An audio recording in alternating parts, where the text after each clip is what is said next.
오늘도 하나님의 말씀 앞으로 나오신 성도님들 주님의 이름으로 환영하고 축복합니다. 오늘도 하나님의 감동으로 된 말씀으로 우리에게 교훈을 주시고 또 책망하시고 바르게 하시고 의로 교육하실 때에 우리가 그 길이 가장 온전하고 바른 길임을 기억하면서 우리 순종의 길을 끝까지 걸어가신 성도님들 되시기를 축복합니다. 결국 하나님께서 허락하시는 그 길이 가장 안전하고 평안이 넘치는 길임을 우리가 확신하면서 우리 안에 두려움, 염려 있었다면 다 내려놓고 믿음으로 감사함으로 주님께 전진하는 하루 되시기를 축복합니다. 오늘은 기드온의 죽음 이후 이어지는 본문을 우리가 함께 보게 됩니다. 어제 큐티 본문인 8장 마지막 부분은 참 씁쓸하게 좀 마무리가 되는 것 같습니다. 기드온은 왕 그 300 용사를 이끌고 미디안과 싸워 이겼고 또 그로 말미암아서 많은 사람들이 그 기드온이 왕이 되기를 청하였지만 기드온은 왕이 되기를 거절하였습니다. 거기까지는 좋은 것 같았지만 많은 탈취물로 하여금 얻은 그 금 귀고리로 금 에봇을 만들었다고 하는데 그것으로 우상 숭배의 빌미를 제공하게 되었습니다. 또한 많은 아내를 맞이하였다고 8장 마지막 부분에 나와서 70명의 아들을 낳았지만 그 많은 자녀들에게 아름다운 신앙의 유산을 전수해주지 못한 것 같습니다. 기드온이 죽은 후 이스라엘 자손이 바로 돌아서서 또 바로 하나님께로부터 돌아서서 바알들을 따라가서 음행하였다는 것. 그것이 8장 33절에 나오는데 이것이 다음 세대의 신앙을 올바로 전수하지 못했다는 것, 신앙 전수에 실패했다는 것을 짐작케 합니다. 기드온이 여룻바알이라는 새 이름을 얻으면서 멋지게 사사로 데뷔하였고 또 300용사로 13만 5천의 대군을 이겼는데 그러면 무엇합니까? 결국 마지막이 아름답지 못하였고 당대로 그 영광이 끝나버렸습니다.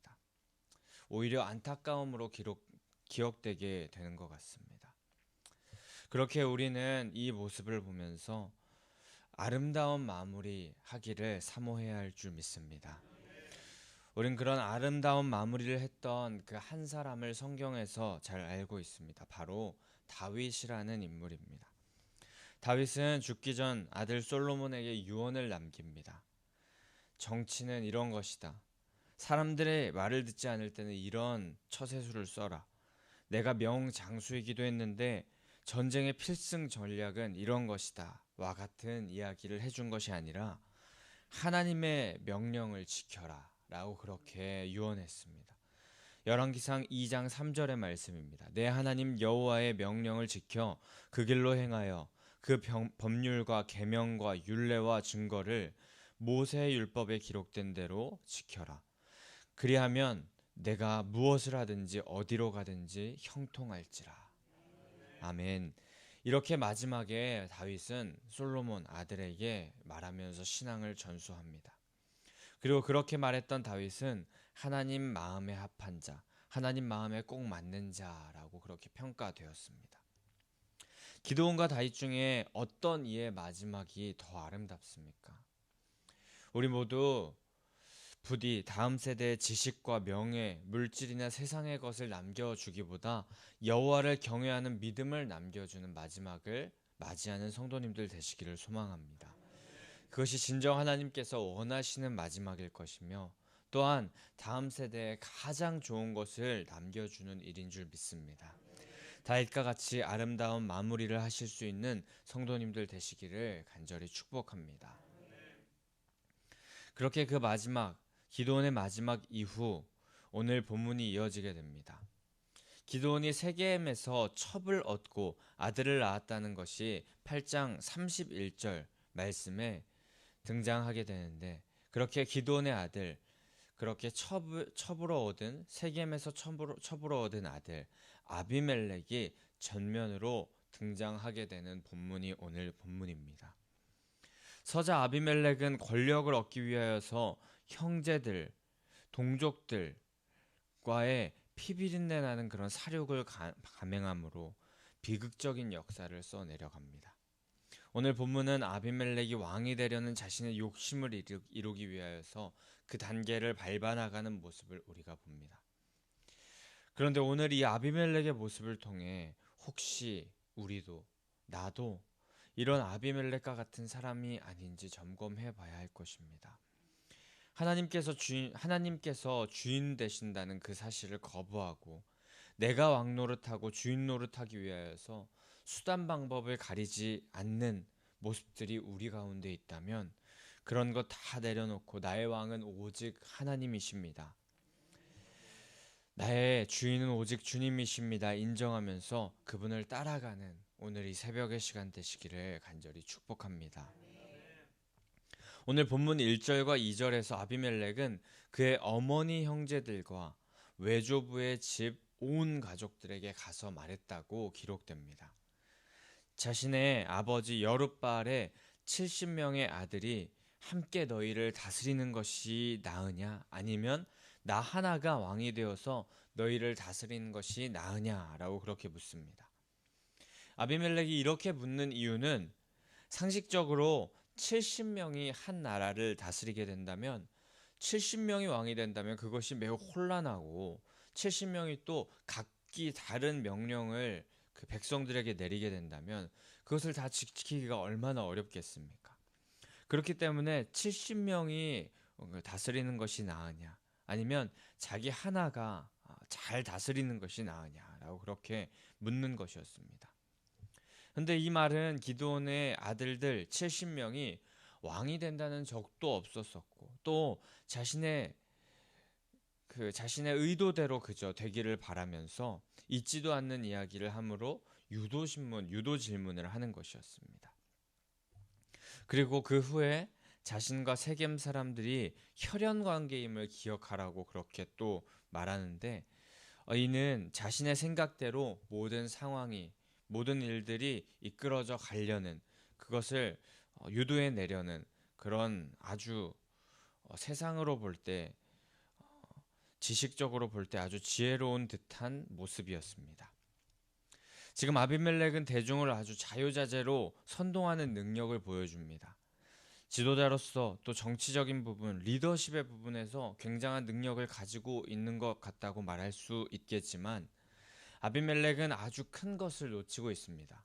바로 하나님을 망각하고 있다는 것입니다. 하나님 한 분을 놓치는 것, 그것은 결국 전부를 놓쳐버리는 시작의 길이었던 것입니다. 우리도 이 아비멜렉과 같은 때가 있지는 않은지 생각해 봅니다. 내가 주인 되어서 내 마음, 내 생각대로 살려 할 때가 너무나도 많은 것 같습니다. 아비멜렉의 이름, 그 이름의 뜻이 뭐냐면 아버지는 왕이시다라는 그런 뜻을 가지고 있다고 합니다. 그런 이름을 가지고 있는 아비멜렉은 왕 대신 아버지 하나님께 여쭙고 물어보는 삶을 살아야 했지만 아비멜렉은 지금 내 아버지가 왕이라면 내 아버지의 왕위를 내가 당연히 물려받아야겠네 라는 그런 심보로 행동하고 있는 것입니다. 아직 아버지가 왕위를 물려줄 생각도 하지 않았는데 미리 자기 생각대로 이런 생각을 하고 있는 것입니다. 이것은 이 세상 말로 반역이고 쿠데타인 것입니다. 인생의 순간순간 내 지식, 내 생각, 내 판단으로 하는 자의적인 해석, 그것은 반역이며 쿠데타임을 기억하면서 우리 반역하는 행위를 그만두기를 원합니다. 내가 주인 노릇하고자 하는 야망들 있었다면 다 내려놓기를 원합니다.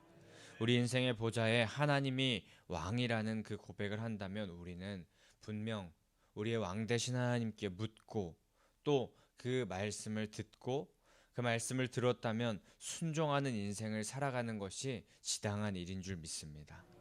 우리 주인의 자리가 아닌 종의 자리, 또 맡겨주신 청지기의 자리에 우리가 머물러야 할 줄 믿습니다. 하나님의 말씀을 청종하며 또 기도하여서 매일 겸손히 주님의 뜻을 묻는 그대로 또 행하시는 성도님들 되셔야 할 줄 믿습니다. 하지만 결국 아비멜렉의 그 외가 사람들, 어머니 쪽의 그 사람들은 그 말을 듣고 다른 세겜 사람들에게도 이야기를 하여서 아비멜렉을 왕으로 세워야겠다라는 생각으로 그 아비멜렉의 말을 다른 세겜 많은 사람들에게도 전하게 됩니다.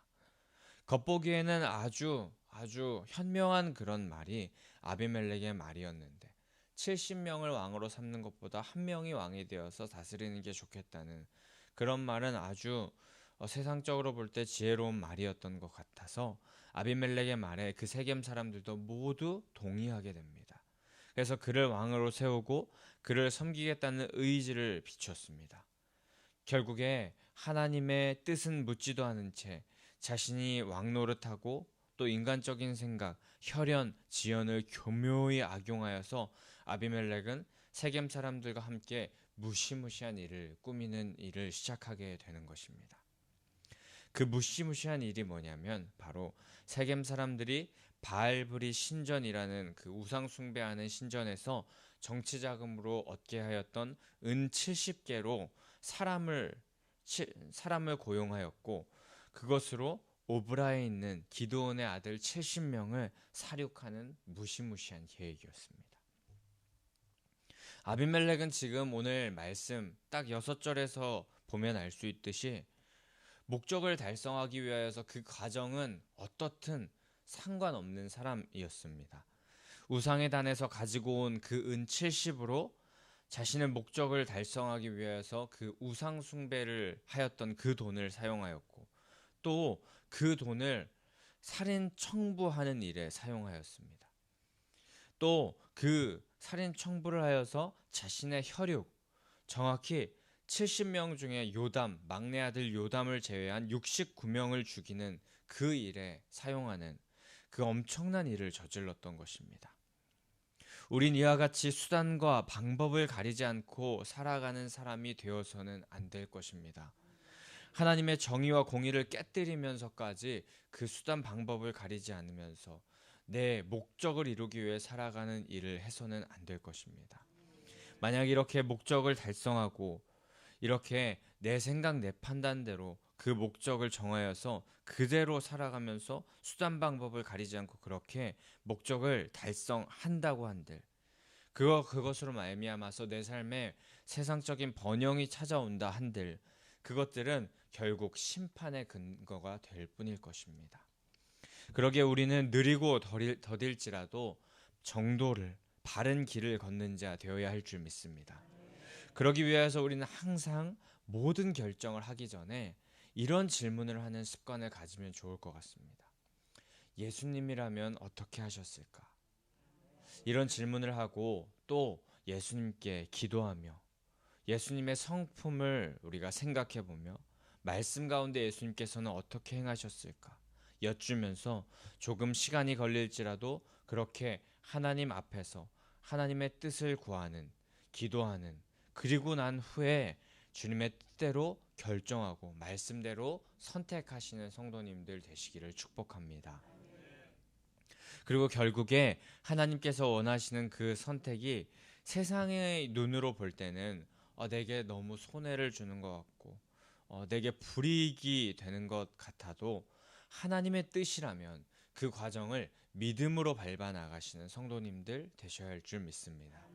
그것이 하나님을 왕으로 인정하는 자의 모습일 것이며 결국 그런 자를 심판의 때, 마지막 때에 하나님께서는 잘했다, 칭찬받는 하나님의 백성, 옳은 청지기로 인정하여 주실 줄 믿습니다. 오늘 그렇게 아비멜렉이 수단과 방법을 가리지 않고 정의와 공의를 짓밟아 버리며 왕이 되는 장면으로 오늘 본문이 6절에 마무리되는데 그런데 오늘 본문에 한 사람이 좀 눈에 띕니다. 바로 5절 하반절에 70명 중에 숨어서 겨우 목숨을 부지한 여룻바알, 기드온의 막내 요담이라는 자였습니다. 너무 많이 사람을 죽여서 70명을 세지도 않았던 것 같습니다. 요담이라는 사람이 겨우 숨어서 목숨을 부지하게 되었습니다. 근데 이 요담, 막내 아들 요담의 이름의 뜻은 하나님은 완전하시다라는 그런 의미를 가지고 있다고 합니다. 참 기가 막힌 것 같습니다. 70명의 형제 중 겨우 자신 하나만 살아남았는데 유일하게 살아남은 자의 이름의 뜻이 하나님은 완전하시다라는 이름을 가진 요담이라니요. 오히려 요담의 이름의 뜻이 불합리한 하나님이라고 하면은 이 상황이 딱 맞을 것 같습니다. 하루아침에 형제들을 다 잃은 요담. 요담은 아마 인간적인 생각, 세상의 생각으로 바라보았을 때 자신의 이름이 하나님은 완전하시다인데 완전하신 하나님은 어디 계십니까? 하면서 원망하며 하루하루 눈물로 보냈을지 모릅니다. 그러나 하나님은 이 요담의 이름과 같이 이름 하나를 지으실 때에도 실수가 없으신 분이며 또 요담의 이름처럼 완전하신 분인 줄 믿습니다. 악인을 심판하시고 의인을 축복하시는 하나님이 우리의 하나님이십니다. 하나님은 실수하지도 않으시고 여기까지 우리를 인도하신 에베네셀 하나님이시며 미래의 모든 것도 실수가 없이 완벽하게 인도하실 여호와 일의 하나님이신 것입니다. 요담은 굉장히 힘들었을 수 있지만 하나님께 모든 것을 맡기고 하나님의 심판하심을 신뢰하였고 그런 요담은 결국에 하나님의 심판을 목도하게 됩니다. 결국 본장 9장 57절에 보면은 아비멜렉이 산산이 무너지고 또 죽게 되는 모습을 보게 되는데 요담과 같이 선하신 하나님을 신뢰하여서 그분께 복수든 심판이든 다 맡겨 드렸을 때 완전하신 하나님을 신뢰하는 자를 놓지 않으시는 선하신 아버지 하나님을 만나게 되는 것이었습니다. 악인이 당장의 형통해 보이는 것 같아도 그것은 절대 오래 갈 수 없고 금방 그쳐버리며 의인이 반드시 끝날에 웃게 되는 날이 올 것일 것입니다. 오늘 우리는 분명히 깨닫습니다. 신앙인의 마지막은 세상적으로 출세하고 성공하고 돈과 명예를 풍부히 쌓는 것, 그것이 중요한 것이 아니라 바른 신앙을 가지고 사는 것이 중요하고 또 그 신앙을 전수해 나가는 것이 가장 중요한 것임을 깨닫습니다. 우린 분명히 다음 세대를 향하여서 기도하면서 신앙의 바통을 전해주는 것이 가장 중요함을 인지하면서 그것이 없을 시에 오늘 본문과 같이 사륙의 현장, 죽음의 현장, 완전히 어두운 그런 상황으로 나아가는 그런 현장이 펼쳐질 것임을 우리가 기억하며 우리는 그 상황이 펼쳐지지 않기를 사모하며 자기가 주인된 모습 버리고 파탄하는 그런 다음 세대의 모습으로 나아가는 것이 아니라 바른 신앙으로 다윗과 같은 그런 신앙을 전수하는 믿음의 사람들 되어야 할 줄 믿습니다. 또한 우리가 분명히 기억해야 되는 것, 우리는 이 땅 가운데서 왕으로 살아가는 것이 아니라 하나님께서 맡겨주신 사명을 청지기적으로 감당하여야 하는 종이라는 사실을 우리가 인지해야 할 줄 믿습니다. 왕은 하나님이시고 우리는 백성입니다. 하나님은 주인이시고 우리는 종입니다. 그 질서를 어기지 말고 왕의 어명을 듣고 그대로 순종하며 따르는 믿음의 성도님들 되셔야 할 줄 믿습니다. 말씀을 어기는 쿠데타, 반역은 결국 죽음과 심판에 이르게 된다는 사실을 기억하면서 우리는 그 사실을 명심하며 결국 생명과 축복의 길로 나아가는 순종의 삶, 종의 삶을 선택하시는 성도님들 되시길 축복합니다. 그리고 악인이 일시적으로 승리하여서 이 세상에서 기세등등하게 살아간다고 하여서 불평불만하지 마시고 신실하신 선하신 완전하신 하나님 끝까지 신뢰하시기를 소망합니다. 시편 37절에 보면 악인의 형통이 나타납니다. 악을 행하는 자들이 일시적으로 번영하는 것 같습니다. 하지만 그것에 시기하지 말라고 하십니다. 그들은 속히 배임을 당하고 쇠잔하게 될 것이라고 하십니다. 완전하신 하나님께서 하나님을 붙잡으며 신뢰하는 자를 절대 잊지 않으시고 그들을 붙드시며 소망을 주시고 화평을 허락하심을 기억하며 오늘도 우리는 마음의 소원을 이루시는 여호와 하나님을 끝까지 붙잡는 자 되어야 할 줄 믿습니다. 근데 이렇게 모든 일들 내 노력과 내 생각으로 선택하고 감당하기에는 쉽지 않은 일입니다. 하지만 우리 오늘의 말씀 다 이루신 예수 그리스도 있다는 사실 기억하기 원합니다. 우리를 위하여서 죽으시고 거기서 멈추지 않으시고 부활하셔서 영원한 승리 생명을 주신 우리 예수 그리스도 믿고 의지할 때 우리에게 성령을 허락하여서 성령으로 함께 하심으로 우리를 그 바른 길로 계속 나아갈 수 있게 하심을 기억하며 오늘도 성령 의지하여서 기도하시며 바른 신앙의 전수, 청지기적인 사명, 신실하시며 완전하신 하나님 끝까지 붙잡는 성도님들의 삶 되시기를 간절히 소망하고 축복합니다. 우리 인생에 정말 추운 겨울이 계속되는 것 같고 앞이 보이지 않는 어두움이 가득한 것 같은데 부활의 주님 붙잡고 나아가는 자들에게 결국 봄은 올 것이며 반드시 저 지평선 넘어 눈부신 태양이 비춰질 줄 믿습니다. 우리 그럼 이 시간에 함께 393장 찬송하신 후에 함께 기도하며 나아가도록 하겠습니다.